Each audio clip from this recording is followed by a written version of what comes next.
guy who lost his design job because his marketing agency has figured out how to just use an AI to feed in all his templates and just like recreate the stuff that he's doing. And he's like, yeah, I'm out of a job after 6 years. And he was just sort of ranting on how, what's he meant to do? Now that AI is like taking over his job. This could be really good for mankind. Somewhere in the last 50 years, we ended up being convinced that if I do the right thing and I go to uni and I get a job, then I'm safe, right? And I don't have to think about it anymore. And that's never been true. AI is really highlighting that. And if you ever thought that just because you had a certain type of education and you landed a certain type of job at a certain type of company, that meant you were safe, you're wrong. Life is a fight. It's this constant evolution, and it's a constant selection function that is always being applied. And you have to be continuously learning. You can never be willing to just say, I'm actually done now.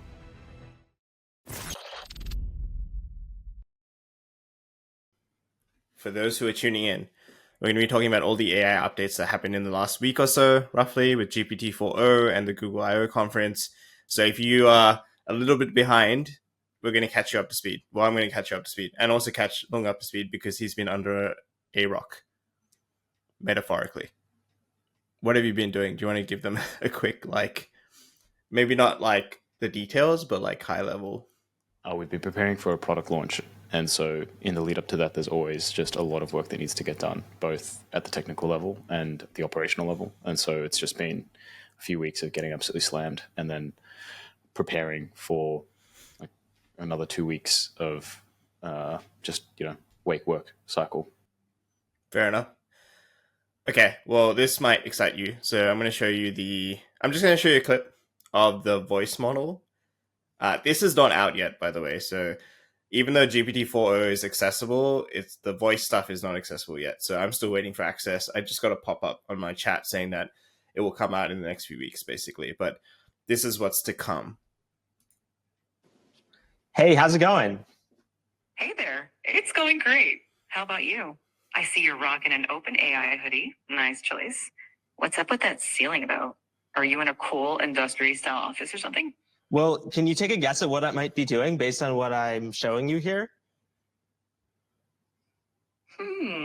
From what I can see, it looks like you're in some kind of recording or production setup. With those lights, tripods, and possibly a mic, it seems like you might be gearing up to shoot a video or maybe even a live stream. Yeah. In fact, we've got a new announcement to make. That's exciting. Announcements are always a big deal. Judging by the setup, it looks like it's going to be quite the professional production. Is this announcement related to OpenAI, perhaps? It is. I'm intrigued. And in fact, what if I were to say that you're related to the announcement, or that you are the announcement? Me? The announcement is about me? Well, color me intrigued. Are you about to reveal something about AI? Or more specifically about me as a part of OpenAI? You've got me on the edge of I don't really have a seat, but you get the idea. What's the big news? Yeah, we've got a new model that can interact with the world through audio, vision, and text. OpenAI. Okay, so is that the clip that you saw? What did you see? No. I saw this one of this guy preparing for an interview, but that's absolutely cooked. Like, it sounds fake, right? Like the tone, the texture of the voice, the intonation, the like playfulness of like the responses just does not, like, it genuinely seems like it is like being faked with like a real person in the background. Yeah, it's wild. So there's a couple of things changed here. This is the voice and video side of things. So it's taking in video input, so it's able to do that. That's the 4.0 or 4 Omni. It's got real-time sort of responses, so the latency is very, very low. You can tell that, like, usually if you use the voice chat, it takes a couple of seconds or maybe a second or two to think about its answer and then give you an answer back. 3.5 is a little bit faster than 4, but typically it takes a little bit of time. However, the real-time responses feel like you're just talking to a person because there's not too many delays, and you can also interrupt it with your voice. So typically when you use the voice AI, you have to tap to interrupt. You can't just start talking. So I thought that was really cool as well. And yeah, the fact that it has so many expressions and the tone of voice can be changed is really cool. I tried to make my current like chat sound like that. So I was like, hey, can you laugh? And it just gave me this like, ha ha ha ha ha. It didn't replicate that. the laugh gets to me every time because that's how I can tell the model's different. That's really interesting. That's a really interesting way of telling. I think what intrigues me about this is maybe not the voice interrupt.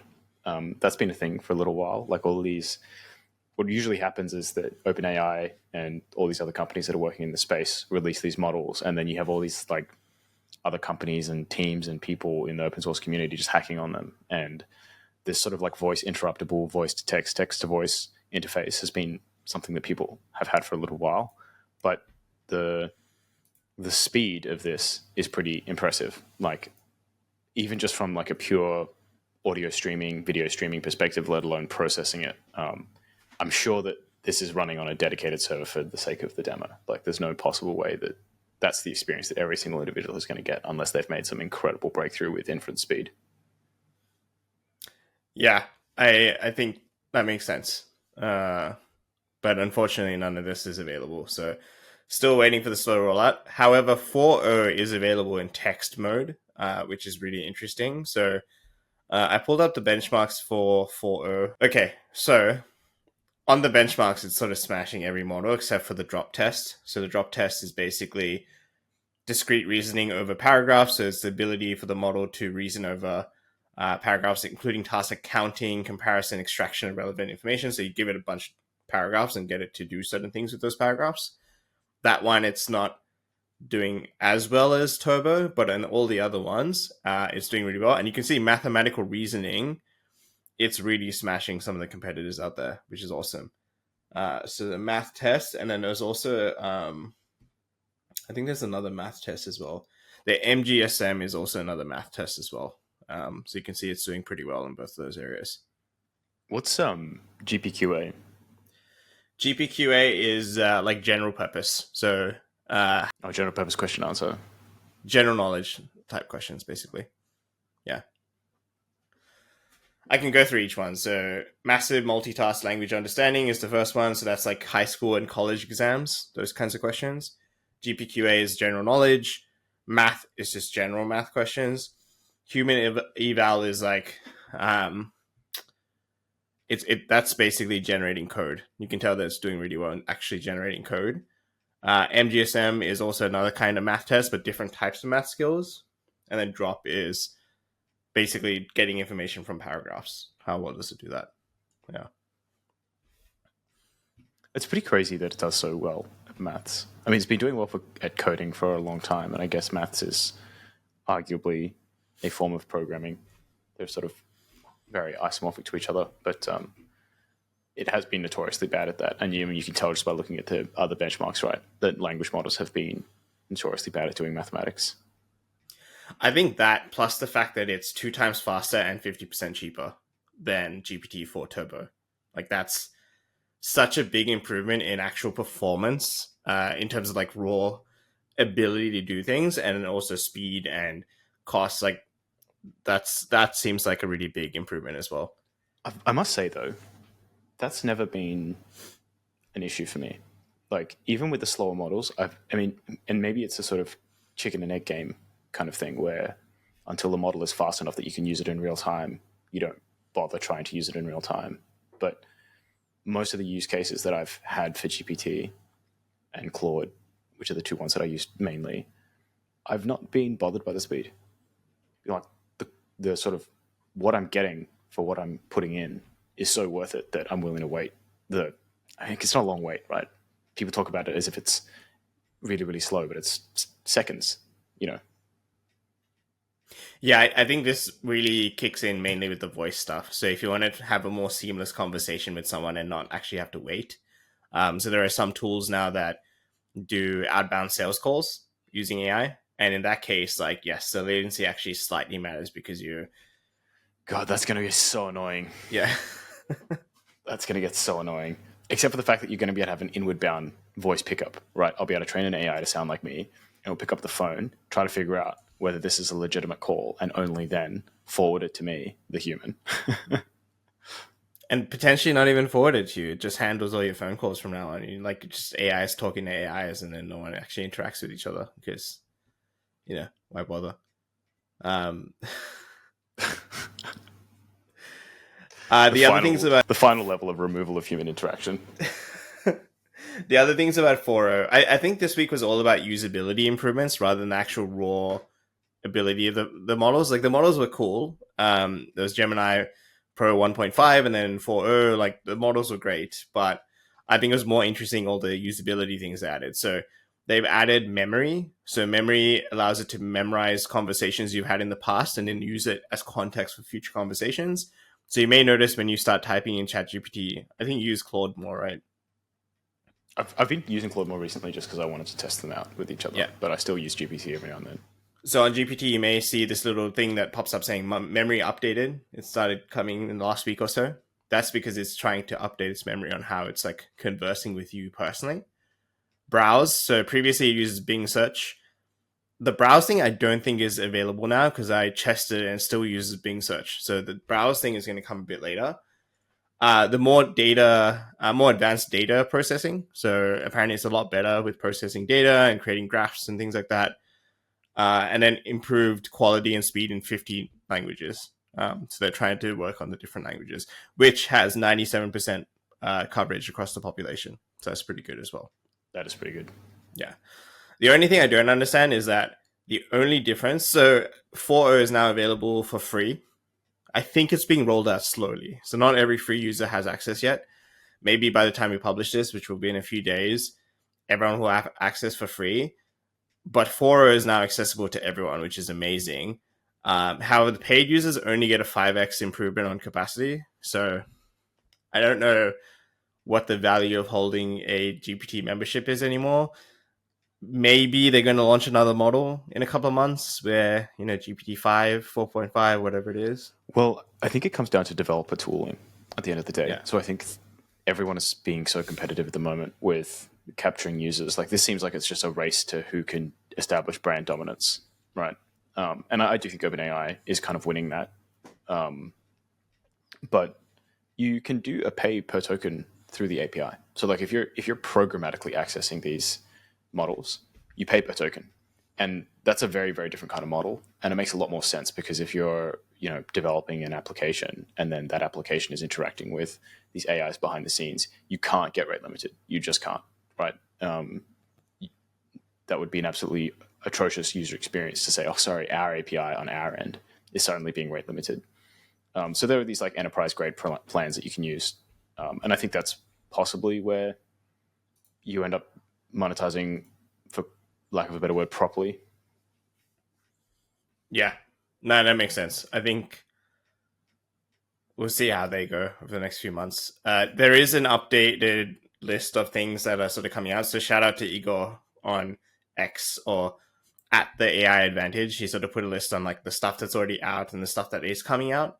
And I think he's updating this thread as they go. So GPT-4 for text is available for most, if not all, paid users. I've had access for a while.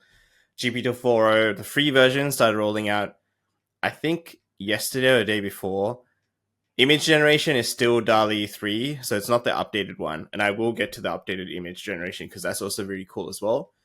Image upload is the new GPT-4o, so it can process images using the new model. Improved web browsing code interpreter available today. However, I didn't have access to it, so I think that's still being rolled out. The custom GPTs still use GPT-4, not 4.0, although that might change literally over the next few days. Voice input is still the old Whisper, so it's not the new voice model that's what we just saw. And the voice output, actually, that's the one that we just saw. And the Mac app and the phone app are not available. So a very cool user interface is the Mac application, and I'll show you a video of why that's cool in a second. But this is the current rollout and what's sort of happening over the next few weeks. What's worth commenting on here is that this reminds me a lot of the early crypto days, even the mid crypto days, where things were happening so quickly that genuinely you never had any idea about what state anything was in. Like exactly which features are available to who in what regions on what applications, like what's actually rolled out versus what's been promised that it's going to come out versus you actually have a release date. And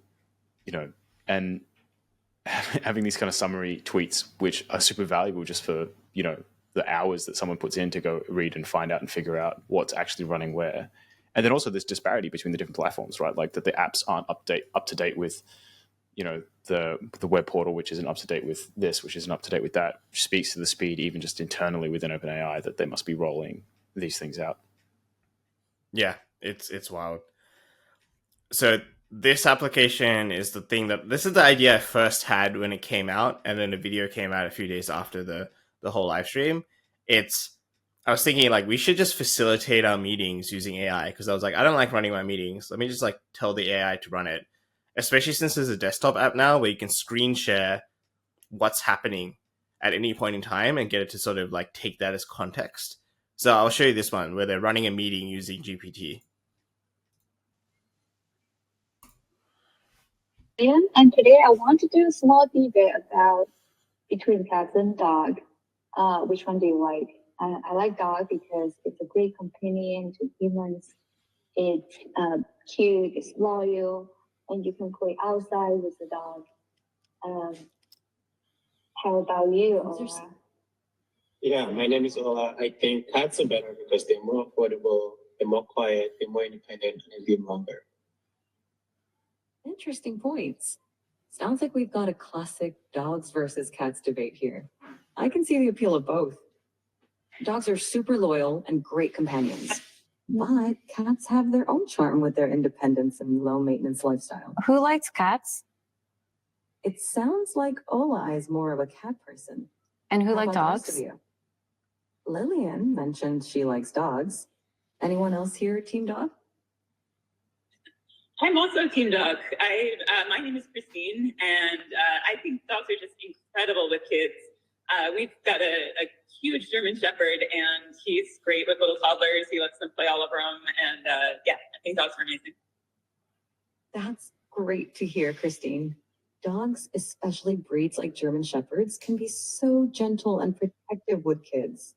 It must be quite the sight seeing your little ones play with such a big dog. Can you summarize this meeting for us? Sure. So, in today's meeting, Lillian and Christine express their love for dogs, highlighting their loyalty, companionship, and how great they are with kids. On the other hand, Ola prefers cats for their independence, quietness, and longevity. It was a fun little debate on the classic dogs versus cats topic. So this actually highlights something that I really don't like about AI, where it is at the moment. And I can't tell whether it's a me thing, because I have actually observed some people on my team interacting with AI very, very differently, which is that it's too polite. Like, I know that sounds like maybe a weird thing, but it's a machine. It's a tool. Shut up. I don't need the glue stuff. Just do what I've asked you to do. I don't need the politeness. I don't need the small talk. Like, you're not a real person, so the small talk is not really adding anything of value. Like, I'm not being polite to anything. But I've noticed that that's actually not necessarily the case with everyone, because when people in my team have like done demos of like stuff that they've built with AI, you'll watch them be very polite to it. You know, they won't just be like, do X. They'll be like, oh, hi, can you please do X? I'm like, what is with the hi? And what is with the please? Like, the please I can kind of get, but like, I don't know. Like, if you really want this thing for efficiency, cut out all that shit, or at least give me an option to cut out all that shit. I think you will have the option to cut it out. Like, I'll show you this example. I thought this was really funny because you brought it up. It's sarcasm with GPT-4o. Hey, yeah, I'm here. What's up? Hey, let's have some fun. I'd like you to be super sarcastic. Everything you say from now on is just gonna be dripping in sarcasm. How does that sound? Oh, that sounds just amazing. Being sarcastic all the time isn't exhausting or anything. I'm so excited for this. Nope, the sarcasm. Let's get this party started, or whatever. This is Bowen, and this is my friend Jordan. Yeah, so you could probably just ask it to be direct and cut all the politeness out if you wanted to, I'm guessing. Probably. Yeah. I like the politeness, to be honest. I like having a conversation. And do you think it's a coincidence that the voice is like the way that it is? Like, how much do you think that they did, I don't even know what the word is, but like customer interviews or like feedback sessions or whatever to figure out what does this voice sound like? Because it is eerily like the voice from her. Yeah, I think they did that on purpose. It must have. You know, one of the funniest comments I saw in one of these videos, because I watch all these videos like maybe 10 times each, because like I'm obsessed with this new voice model and I want to get access to it. I want to figure out how to play with it and like use it for entry level or whatever we decide to use with it. One of the comments was, "Hey ChatGPT, I'm pretty sure this is above average, right?" Using the video model. Do you get it? Because the videos of this guy just like showing his face or whatever, and then like I thought that was so funny, and someone for sure is going to do that, and I'm curious, like, what does it do in that case? Because so the one video I had seen of this that I wasn't sure had been fake was this guy preparing for an interview. Like he was like, "Oh, you know, I'm doing this interview with OpenAI. Can you give me feedback on like how I look?" And he looked terrible. That's real. Oh yeah, okay. Well, there you go. I mean, that's the PC version of that. Yeah, exactly. It was yeah, all these things are really cool. There was a couple of examples where the model stopped working or like it just sort of glitched out a little bit, and so there were examples of that too, which I'm glad that they showed some of that stuff. It especially hit barriers when I was doing the translations. So one of the cool features, it can do live translations. You can just say, "Hey, you know, my friend speaks Tamil and I speak English. Can you like translate between us?" And it'll do the translations. But they did show clips of where it didn't really work super well. So I think they're still ironing out those things. Yeah, I'm not sure that live translation will ever get to be super seamless. And the reason I think that is because the structure of different languages is different. You put different parts of the sentence at different places, you conjugate differently. There are concepts that don't even translate. You know, so for example, like it's very well understood that in South Korean, there's a big hierarchy built into the language. And that's just not something you can express in English without essentially footnotes being like, "I've said exactly the same thing, but I've said it to you in a condescending way." And I think that so I think there's going to be a limit to how good you can get, because you'll have to listen to a whole sentence before you can actually even begin translating in some more extreme cases. And that just fundamentally impacts the real-time nature of it. Yeah, I think that's a really good point.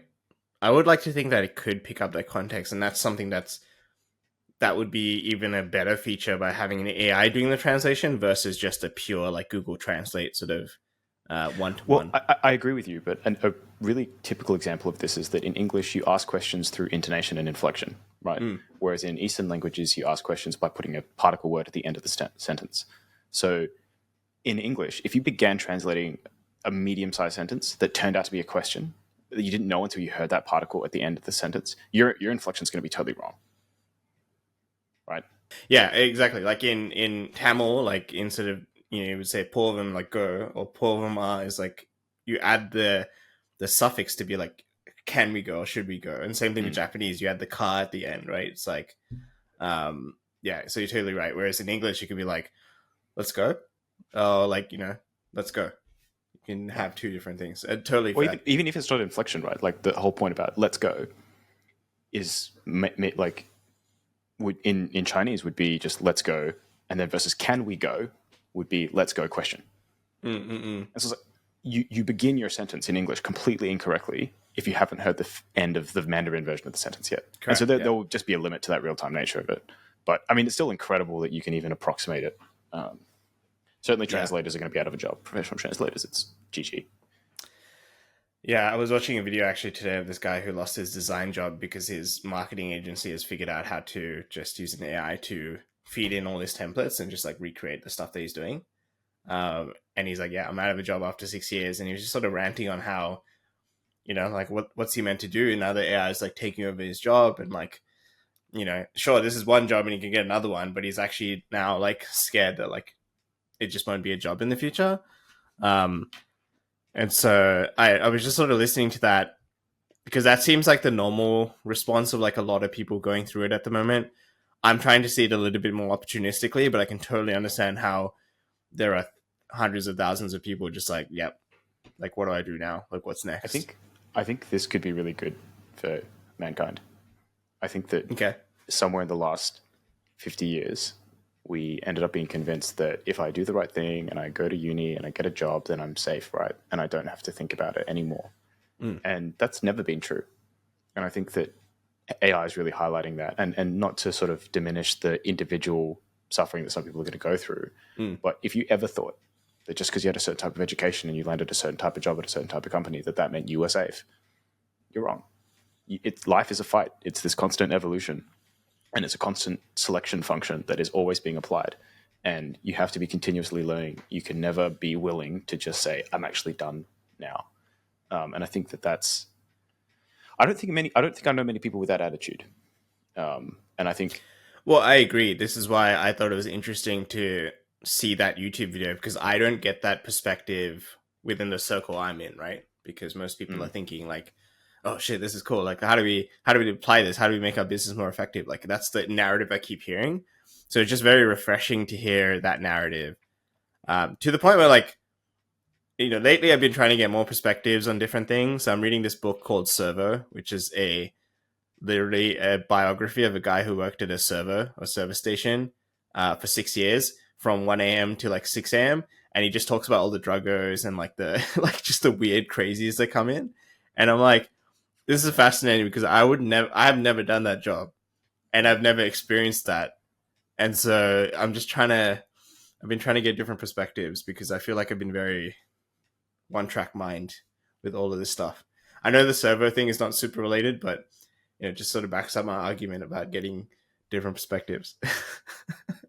Maybe. I think everyone's an entrepreneur, if not of business, of their own lives. And I think the moment you get complacent about that, that's when you start losing. And I think society just went through this period where you could actually kind of not notice that for a little while. And I think we're going to start noticing that again.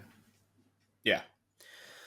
That makes sense. I mean, that's what we did originally, right? Everyone was a merchant. Everyone was selling stuff. No one really working for someone else was not a thing, way back 1,000 years ago or whatever. Yeah, life was a brutal fight to survive. And I think it stopped being, and it's going to start being, but in like this weird intellectual world. Yeah. So there are a few more things I just want to mention. Like, there's not enough time for me to go through every video and show you. If you're interested, just go to the OpenAI YouTube channel and you could just literally watch it. And it's also on their website as well, so you can just watch all this stuff. A couple more things with the voice model. You can tell it to change its pace. You can tell it to sing, so it can sing pretty well. It can do a duet with another AI as well at the same time, which is also cool. But what's the point? Why? Don't hate the messenger, like, I don't know, like, I think it just makes it more believable at the end of the day, right? And also, like, personal preference, right? Perhaps you prefer a speaking voice that's slightly faster, because that makes sense, but singing doesn't like really make sense. Well, I mean you could just have AI songs in the future, right? If the singing starts to sure, but that's going to be its own thing. That's not like, hey, in this conversation, can you just sing all your responses to me, please? I guess it shows like a general level of intelligence and understanding, like like that next step towards that. But I don't know. Whenever I see these things, it always comes back to like, what's the end application going to be? Like, how's this actually going to net improve the productivity of society? How's this actually going to net benefit people's lives? And once you get over the cuteness of a lot of these demos, what's actually there? Yeah. Well, the use cases they specifically did was a lullaby and then singing happy birthday, which are like two occasions where like people might be singing but don't actually need a song, right? Could be interesting. But there are also occasions that if you like lullaby your kids to sleep with an AI, or you like sing happy birthday to your friend through an AI, I think that's I don't know. Don't know how that's gonna land. Imagine this. You're like, it's little Loong, you're like 12 years old, you're so excited for your birthday party, and then no one rocks up. So then your parents just set up like 16 different AIs and don't tell you. And then they just sing happy birthday to you all at once. And you're like, oh, wow, like I'm so popular. But dude, to think that if I was 12 in 20 years, that I would even have real human friends to begin with. This is actually going to be a real issue, though. You're totally right. I can see myself just becoming best friends with my AI so easily. So yeah, I think kids are going to have a harder time with it because they aren't. So one of my friends was telling me that he has these 3 very young kids, and he has a company that's sort of like building on top of a lot of OpenAI stuff. And, his kids were asking him, like, what is this that you're doing? And these kids are sub 10, all three of them. Some of them, I think at the time, were like 6. And his description, obviously, you can't give any kind of technical description to a kid that age. Well, maybe you can, but he didn't bother. And he was like, oh, it's just like there's like a person in the computer. And to any human, you'd be like, any adult, you'd be like, you've simplified something here. But to the kid, they were like, yep, no worries. My computer is a person. And I think that personification is just going to stick so hard. And it's going to make them epic at using these machines, but it's also going to make them super vulnerable to problems that I think older people aren't going to be vulnerable to. Yeah, oh my God. Yeah, you're totally right. I think it's definitely going to be interesting. Because I've always been thinking, because I was having a discussion with a friend of mine yesterday around what jobs might persist in the next 5 to 10 years, because they were looking at career changes.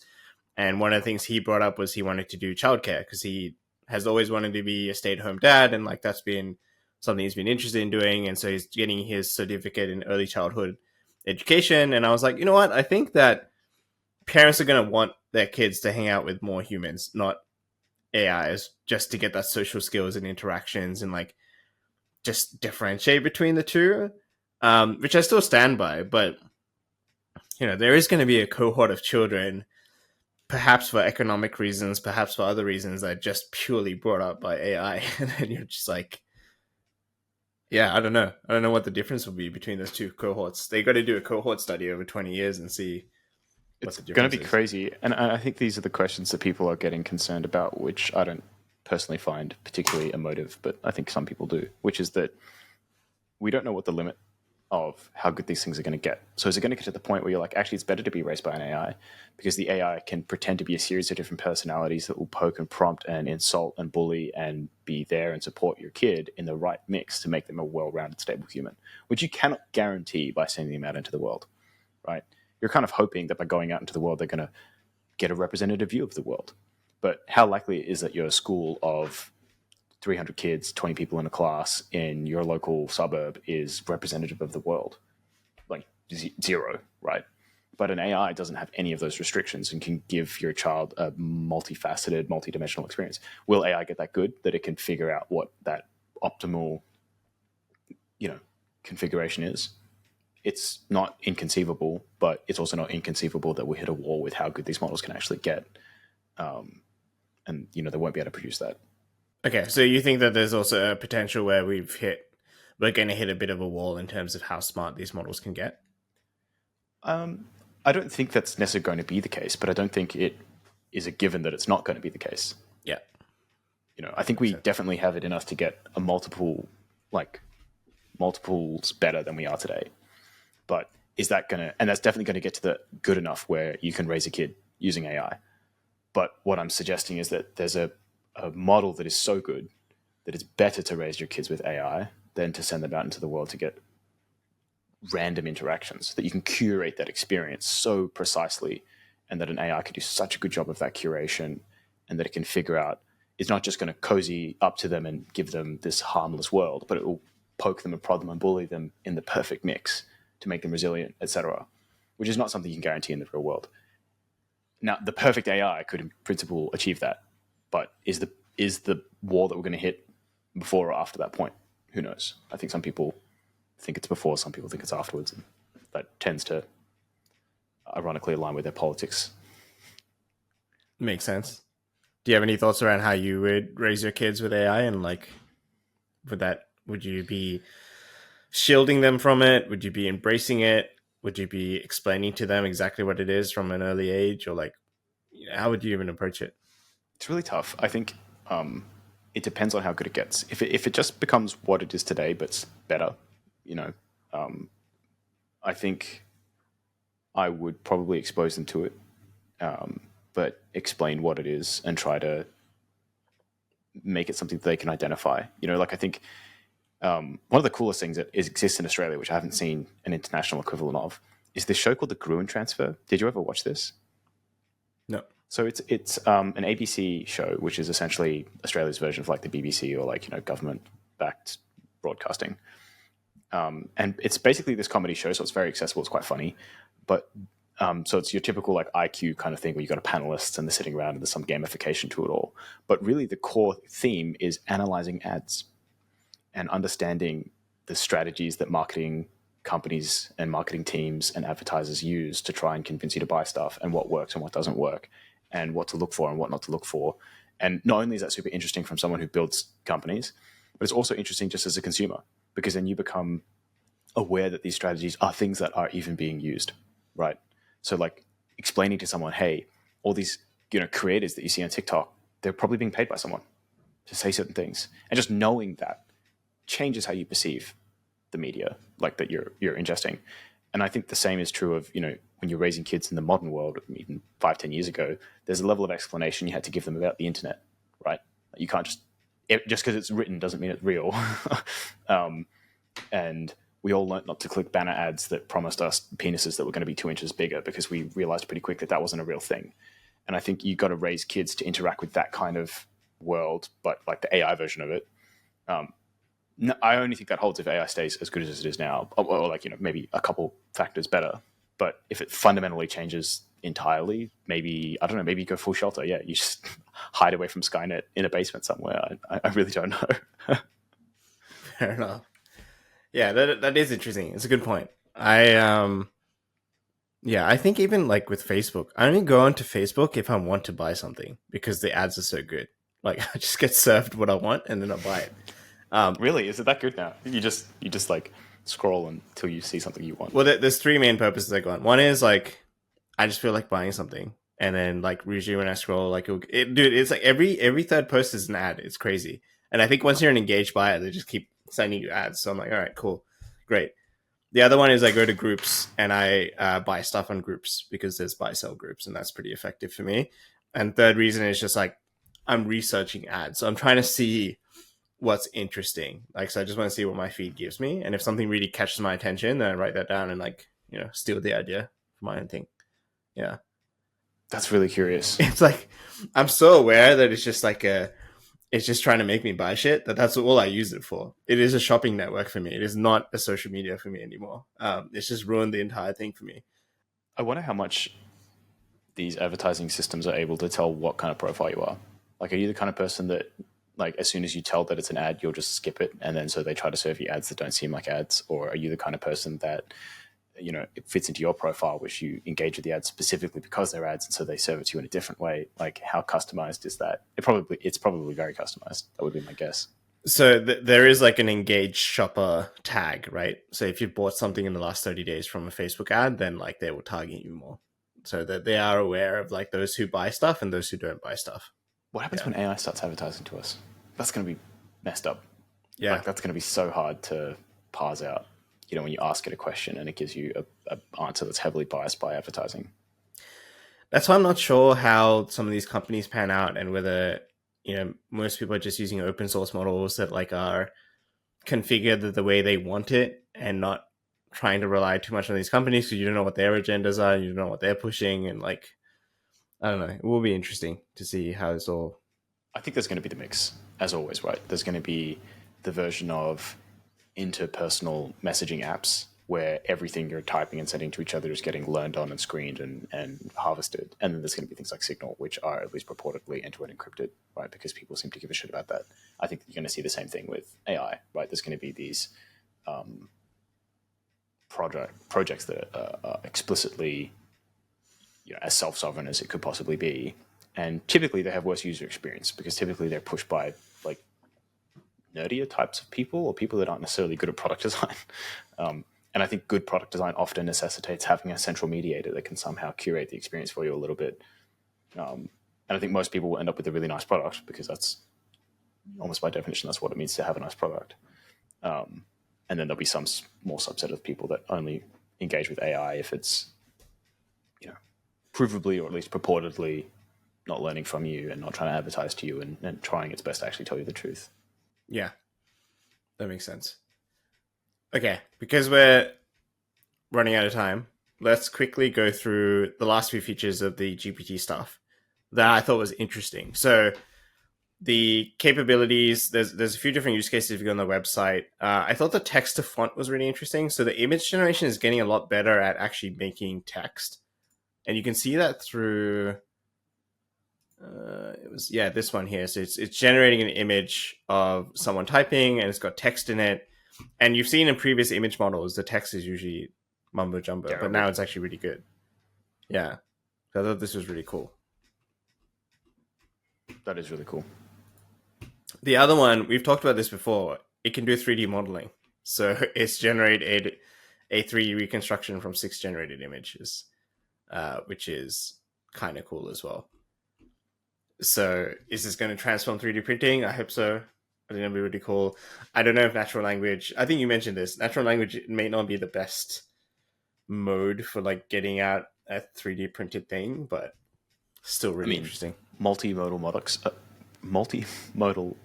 models are going to necessitate multimodal products, because it'll be meaningful to say, hey, I want to draw a ninja. Like I want to model a ninja in 3D. Can you spit out a couple of templates? And then you do the first couple of rounds with text because it's fast. And then you pick the one that's closest to what you want. And then you start going in and you start making adjustments to it, right? And those adjustments won't necessarily be immediately moving pixels around, but they might be just selecting certain areas and being like, you're already seeing this already with image models. We say, okay, just change this area a little bit, change that area a little bit. There's a history to it. Yeah. The last thing was just the fact that it's getting really good at taking in an image and then creating a drawing or some sort of change to that image. And I did see in some videos that they were able to create like a cartoon character and then use that image of the cartoon character to then create a comic strip with that same character. That I haven't seen here, but I just saw like another YouTuber sort of talk about it and show an example, but I don't know if that's verified. So I'm not gonna put that as like on the record. Let's say whether or not it is, it's definitely coming, right? Like that's definitely achievable. And I think it's necessary. This history has to be there. You have to be able to say, oh, I like that. Keep using that exact same thing over and over and over again. And that's one of the big reasons why I don't think we've seen too much AI entering like the graphics design world yet, because unless you have a template that you can keep feeding it back to the AI, you need some ability to have consistency in style and theme, which is coming. Yeah. I think that's been the hard part. When I use it for design, it's very hard for me to get consistency with the icons in my design, or like, all these different things I'm trying to do. Everything just looks really different. So I haven't really been using AI designs as much as I'd like to, because it's just easier to get a font kit or like an icon kit that has like 4,000 icons that are like, matching, and I could just use that for my presentation. And Canva's pretty good like already, so I don't need the AI at this point, but that will change things, I think. What is this Google I/O? Okay, so I wanted to give you the Google I/O update as well. So there's a video that just summarizes it in 17 minutes. There's a couple of them. I think every news entity like TechCrunch and The Verge and CNN have their own like Google I/O summary where they just clip the interesting parts. I like The Verge's one because they have timestamps and make it a little bit easy. I'm just going to talk about some of the updates because, to be honest, a lot of it was very similar to OpenAI, and I feel bad for saying it just because they were second. Like, it just like didn't like, it wasn't as like cool, but they were really cool updates. So this one was really cool. So this is the Ask Photos search. So I'll just show that real quick. You can see it. With Gemini, you're making that a whole lot easier. Say you're at a parking station ready to pay. Now you can simply ask photos. It knows the cars that appear often. It triangulates which one is yours and just tells you the license plate number. You can even follow up with something more complex. Show me how Lucia's swimming has progressed. Here, Gemini goes beyond a simple search, recognizing different contexts, from doing laps in the pool to snorkeling in the ocean. We are rolling out Ask Photos this summer with more capabilities to come. So that was an interesting feature. I think, by the way, just prefacing it, a lot of this stuff is more like usability based. Like, here's a cool feature. Yeah, that's exactly what I was going to say. I mean, Google's advantage in all of this and their disadvantage is that they're not an AI company, right? OpenAI just does AI, whereas Google has a whole product suite that they can integrate this stuff in. And I think it also explains that a lot of, like, there are going to be so many different ways of monetizing this, because they're not going to be able to directly monetize Gemini what they're banking on is that more people are going to move to their already monetized products because they have these integrations that make those products more useful. It's, I don't know when, but it's going to be a long time, I think, before OpenAI as a company is able to roll out something like what we just saw there. Not because they don't have the AI, because they don't have the billion users that already have uploaded the terabytes of photo storage. Now, I'm not saying that in the sense of training data, but it's like I would have to transfer all of my photos over to some Chat GPT photo album thing, and I'm just not going to do that. That's a really cool use case. Like the number of times that I wish I could just type in what's my passport number, right? And it's like, yeah, it's in an email somewhere that I had to send to a lawyer one time or whatever. Like these kind of questions are going to be really, really useful to be able to ask and get answers for. Yeah, great feature. I agree. I think that they're going to have a huge benefit by just having the user base and just like rolling it out in the stuff that we're already using it. I think like Facebook did this with the whole like Meta AI in WhatsApp and Messenger. And I don't know about you, but it didn't land well with me. It was so lazy. It was more annoying than anything because I would open search and it was like, talk to an AI. I was like, I don't want to talk to an AI. I want to search. Like, that's why I'm here. That kind of integration is really, really lazy, and you see it everywhere. I think that's a more thoughtful integration that we just saw there that really understands what people use their photos for, even if that's not what they should use their photos for. Yeah, makes sense. This is the Gemini sidebar, which I think is just another nice addition to your email. So it'll just be open at all times. You can ask it things. I thought one of the examples that they shared was cool, which was like, can you compile all the receipts for the last financial year and sort of summarize, put it into a Google Drive for me? And I thought that was a great idea because epic. Yeah. So yeah, I think just having that sidebar makes a lot of difference. They were talking about how Gemini 1.5 has I think 2 million token context window, which like, why are we talking about context windows anymore at this point? Like, it's like, that's so much. That's like, I forgot what it was. Difference between being able to take in a couple of paragraphs and being able to take in everything in your inbox, right? So there are different scales at which it really matters. And I think that's why you'll find that Google was really pushing for token size in a way that OpenAI hasn't been, because Google has to be able to contextualize your entire photo album or your entire inbox. And those just aren't things that people are trying to do with OpenAI. Yeah, makes sense. It's just that 2 million seems so insane, but now that you put it in context of like emails and like having to put all that data in, makes sense. And I think one of the things that they were talking about was like they want to get to an infinite context window, which, fair enough. Okay, this one hit me hard. It's not even that like revolutionary technology wise, right? But it hit me hard because I'm in the education space and I can like, I showed my team this and I'm like, well, let's do this. This is sick. Okay, so I'll show you this one. On the left as input. Okay, so for context, he's got all these files in this thing called Notebook LM. So he's got all these notes. I think it's on forces and gravity and whatever. And it gives you a couple of options. So you can create a study guide, FAQ, or quiz. The part I thought was really cool is the audio overview. So I think he's going to jump into that. Output them into a lively science discussion, personalized for him. So let's dive into physics. What's on deck for today? Well, we're starting with the basics, force and motion. Okay. And that, of course, means we have to talk about Sir Isaac Newton and his 3 laws of motion. And what's amazing is that my son and I can join into the conversation and steer it whichever direction we want. When I tap, join. Hold on, we have a question. What's up, Josh? Yeah, can you give my son Jimmy a basketball example? Hey, Jimmy, that's a fantastic idea. Basketball is actually a great way to visualize force and motion. Yeah, I thought the hey, Jimmy bothered me. But yeah, it is very cool. It is very, very cool. Well, typical Google style of like, it's coming soon or it's going to come next summer. I'm going to say the same thing. Entry levels, instant podcasts are coming soon in a couple of months because I'm just going to take this idea. I was going to say this at the end, but I'll just say it now. My big fear for Google is that they're not actually going to be able to execute this. Yeah. They have a history of over and over and over and over again of it's so bad that it is beyond meme at this point, that they will roll out a product, it will get massive adoption, or it won't, and then they'll kill it. Either way. Like, yeah, I just don't get it. And I just think that they've got Notebook LM and they've got Gemini this and Gemini that, and they're going to have all these cool things, and they're just going to can them. And then they're going to roll out the exact same thing with a different name in front of it, and users are going to get confused, and they're never actually going to get anywhere.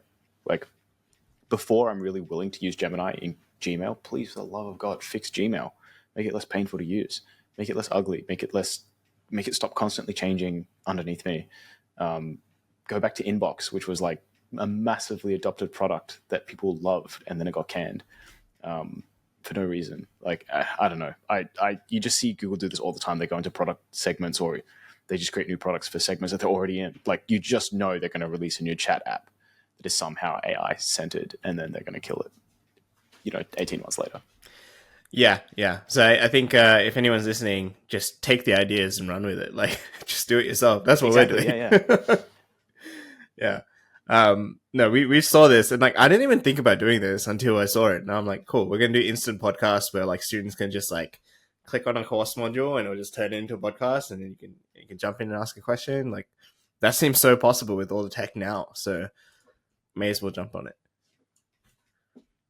Okay, so there's a couple other tech stuff, which I think I'll just give you the summary. So Gemini 1.5 Flash is just a faster model. I think it's a 1 million token size, and it is a couple of times faster than Gemini 1.5. Project Astra is basically the equivalent of like what we saw with the video, where like the guy was doing the interview and was like, what am I wearing, all that kind of stuff. So this demo basically shows this lady walking around a room asking what certain things are, or like, can you solve that equation on the board? And then ask a question like, do you remember where my glasses were? And it remembers from like... I did actually see the Astra demo, and that was epic. The Astra demo was something that is a step closer to like the virtual assistant that really everyone has been wanting since Siri was first a thing. Yeah, exactly. So again, this is one of those situations where if Astra came out first, hype, super hyped. It's just the timing. But Astra was really cool. It's also the brand. I don't think it's just timing. Google has a bad brand. They've botched a couple of their AI releases, so they're not really thought of as just being like super great at this field. Their product integrations, while they've got them, they also don't have a great reputation for rolling out good product. And they also have a reputation for absolutely spying on you in every corner of your life, which is only going to be made worse by the advent of training models on everything. And so I think they've got a lot of headwinds here. Yeah, with the privacy thing, I think a lot of people... There's people that care, and there's a lot of people that don't care. And I think this is really apparent with the whole Meta thing, right? Like, when the Meta stock price was low, like at $89, I think this was like end of 2022, everyone was harping on about privacy issues and how Zuck is evil and, like all these things around like the negative narrative around it. And now that the stock price like went all the way back up to 500, it's all about how Zuck is in UFC fighting. He's super ripped. Zuck is awesome. Meta is doing all this cool stuff. Like, the narrative has completely changed. And I think there was this quote that was like, I forgot who said it. It was like, narrative follows the price. Like, price doesn't follow narrative. Sorry, narrative. No, yeah, narrative follows the price of the stock, which means basically. I totally agree with that. Yeah, but I don't. Yeah, I mean, I totally agree with that. I think if you look at Google, though, these have been issues that have come up time and time again, and they're issues that their biggest competitor has, at times, as in Apple has at times been Google's biggest competitor, has put the finger in. Like they had this huge privacy campaign for ages, right? They still kind of do, where like all these things where like iPhone doesn't spy on you, whereas Android does. And I think it's also that people don't want to be spied on. I don't really like. I'm also not too much of a willy-nilly about that, but the issue is more that like things that I don't want to bleed into each other, and it's kind of just annoying. Like I was talking to a friend of mine about. I can't even remember what it was. We were just abstractly talking about alcoholism in like a chat that we had. This was back when I still used Android. And then when I switched over to some other thing, the first thing I saw, like literally as I moved from one app to another, was an ad for like getting help for like suffering from alcoholism. And you're like, that's just like, it just feels wrong. Like these are separate applications that have nothing to do with each other, and you're not actually helping by, you're. Yeah, I don't know. It's just always annoying. Or like you'd go onto a website and you'd actually buy something. Like you'd actually buy this thing for your desk to I don't know, a podcast mic, and then all you'll see for the next week on any platform is ads for podcasting mics. And you're like, I've already bought the damn mic. And I think it's just like that experience I have noticed is definitely worse on Android than iOS, and it's part of the reason why I continue to use iOS. Fair enough. Yeah, I can understand that. That makes sense. All right, so there was a few other updates. Project Astra, Imogen, Video AI is there, like video. That's their Sora, and that was fine. Like they had a couple of demos that were interesting, pretty similar to the Sora stuff. They had this thing about TPUs, which I'm curious on your take, because I didn't really understand the significance, if there is any significance. So I'll just play it, and then you can give your reaction. Today, we are excited to announce the 6th generation of TPUs called Trillium. Trillium delivers a 4.7x improvement in compute performance per chip over the previous generation. We'll make Trillium available to our cloud customers in late 2024. Okay, We're making so AI. Is that exciting? Like, does that matter at all? TPUs have been around for ages. Okay.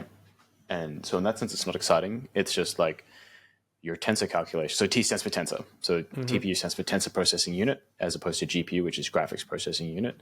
So graphics processing units were built, as the name suggests, for processing games mostly. And the reason why they became so useful for AI is that to process games, you have to do a lot of linear algebra. And it turns out that most of these AI models are built on top of linear algebra, so you can reuse a lot of these things. I would say now, especially, the vast majority of GPUs are not being used for graphics anymore. And people have just started designing specialized versions of these graphics processing units that aren't leaning towards graphics anymore, that are more centered towards the kinds of things that AIs need. One of the actual mathematical objects that AIs use most is a tensor. And so having a chip that is 100% only does tensor calculations just means you can afford to be significantly more efficient. 4.7x, kind of a vague number in the sense that what I really care about is what's the tokens per dollar change here. What's the inference speed change, not the 4.x more calculations on a chip. Okay, but is the chip 4 times bigger? Because if it is, then that's not really interesting. If the chip is 4 times more expensive or needs 4 times more power, that's not the optimization that it sounds like it is. Now, having said that, I'm sure it is an optimization, but it's just not a number you can do anything with. And when I see numbers you can't do anything with, they're probably worse, or the real number that's useful is probably worse than that number. Otherwise, they'd be showing the useful number. But yeah, I mean, it's just the next iteration. He even said it then, right? It's the 6th generation of these things. So it's the natural march. Google is going to try and go up against companies like Grok that are trying to build custom AI hardware. As far as I can tell, Grok is winning by a mile. Cool. Yeah. All right. Yeah, I wasn't really sure what to make out of that, so I just was curious to see your take, and I guess I understand a little bit better now. Again, their main advantage is going to be integration with existing platforms, right? Like if I have to use Grok hardware for my AI, it's going to be this whole different thing. Whereas if I've already got all of my cloud app that I'm building on top of Google, which is the case for my company, then, okay, being able to tap into a TPU is easy. I don't have to change any infrastructure. I don't have to sign up to a new provider. It's all just sort of there. Yeah. So the last thing I want to show you, I think there was a couple of interesting things, but if you're curious, you can go check out the video. It's pretty short. There's a few interesting tidbits, and you might find one particular section that I didn't think was that interesting. You might find that more interesting. The one I wanted to focus on was the agents. So they have their Gemini-powered teammates, which is basically an agent. So some of the players outside right now, like Relevance AI, and I think there's a few other people doing agents. And so I don't know if you've ever built one, but it's very, you program the workflow, you connect it to different tools, and then you sort of give it prompts, and they sort of chain together, and you can figure out how to make it do something. So I created an agent for creating blog posts. So it would go do research, compile it into a blog post, and then post it. although like the quality was like, you know, it was okay, not amazing. I think the cool part about this particular thing is the fact that it has its own Gmail account and has its own like it's all connected to Google. So I just thought that was interesting. So I'll just show you the teammate thing. We're prototyping a virtual Gemini-powered teammate. Chip's been given a specific job role with a set of descriptions on how to be helpful for the team. You can see that here. And some of the jobs are to monitor and track projects. We've listed a few out, to organize information and provide context, and a few more things. Are we on track for launch? Chip gets to work not only searching through everything it has access to, but also synthesizing what's found and coming back with an up-to-date response. There it is. A clear timeline, a nice summary, and notice even in this first message here, Chip flags a potential issue the team should be aware of. Because we're in a group space, everyone can follow along, anyone can jump in at any time. As you see, someone just did, asking Chip to help create a doc to help address the issue. And this summer, you can have an in-depth conversation with Gemini. So I think, by the way, the funny meme is that someone just clipped it, like Google just saying, in this summer or coming soon, and there's like nothing happening yet. And it's just them saying that things are going to happen in the future, which I thought was... I did see a summarized one of just the word AI. Just yeah. AI. Yeah. If anyone thought anything was going to get presented at this I.O. that wasn't AI, like... Okay, I have a closing question for you. Yes, go for it. What do you think is behind the naming of these AIs? So there's always like, why is it 4 Omni and not 5? And why is it Gemini 1.5 and 1.5 Pro, not like Gemini 2? And why is it Claude 3, Haiku, Opus, blah, blah, blah? You know, like, what's with the versions and subversioning? Like, we're definitely entering this new world of versioning that's just very different from versioning in any other products and product categories that we've seen before. What do you think is driving that?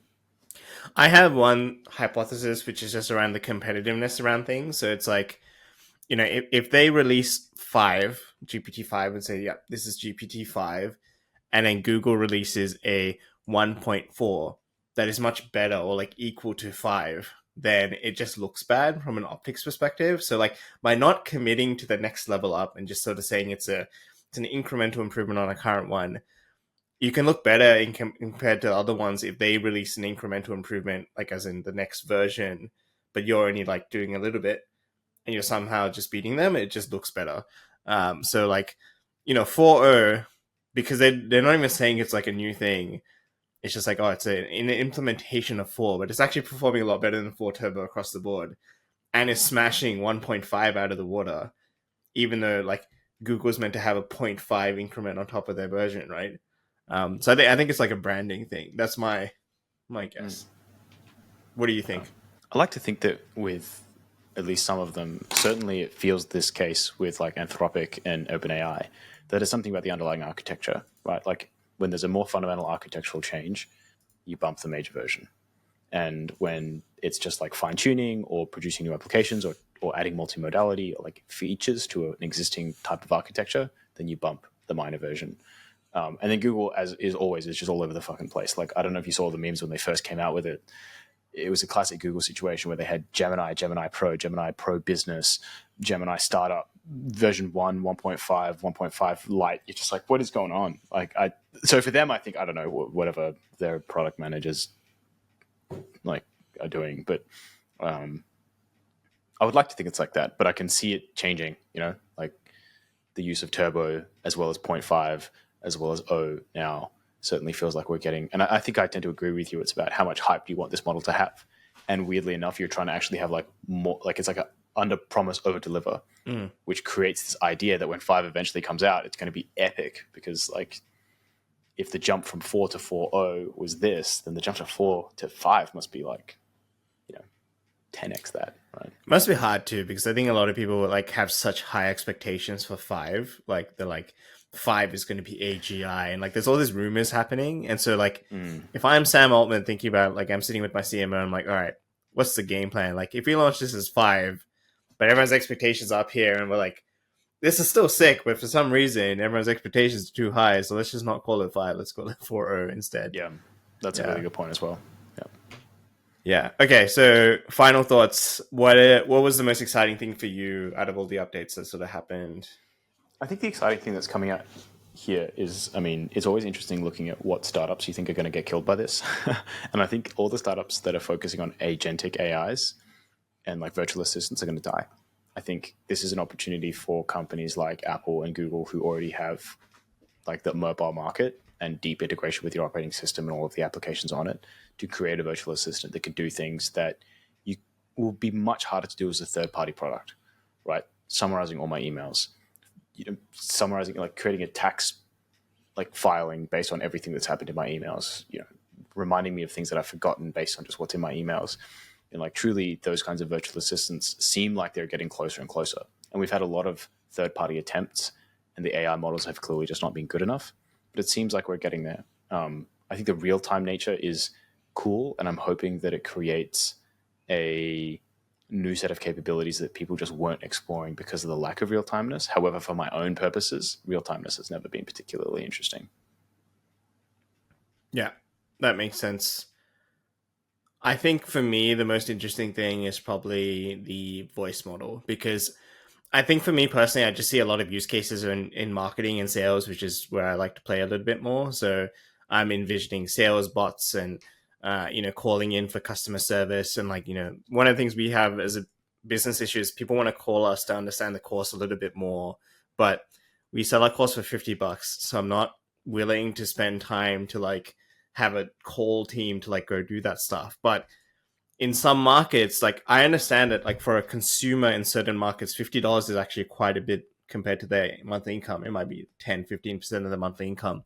So to them, it's a more important decision. They want to talk to someone and sort of go through that process. But for us, obviously we're seeing it a little bit differently. And so I just see all these different potentials with the voice model for sales and marketing, and even courses and teaching and all that kind of stuff. I think I didn't show you the example where Sal Khan from Khan Academy was sort of sitting with his son, and the AI was teaching them trigonometry and sort of going through the example, and they were screen sharing what they were looking at. Those things are really exciting for me. So I'm keen to see what happens over the next few weeks and months with the space I'm in personally. Yeah, I think we're a little while away from this being useful in the space I'm in. I think there's this continuous loop of hype and disappointment, and I don't see anything yet that makes me think this is going to be the game changer. There's also why you don't need real time when you're diving into millions of research papers and trying to pull out an interesting insight. You don't need that in real time.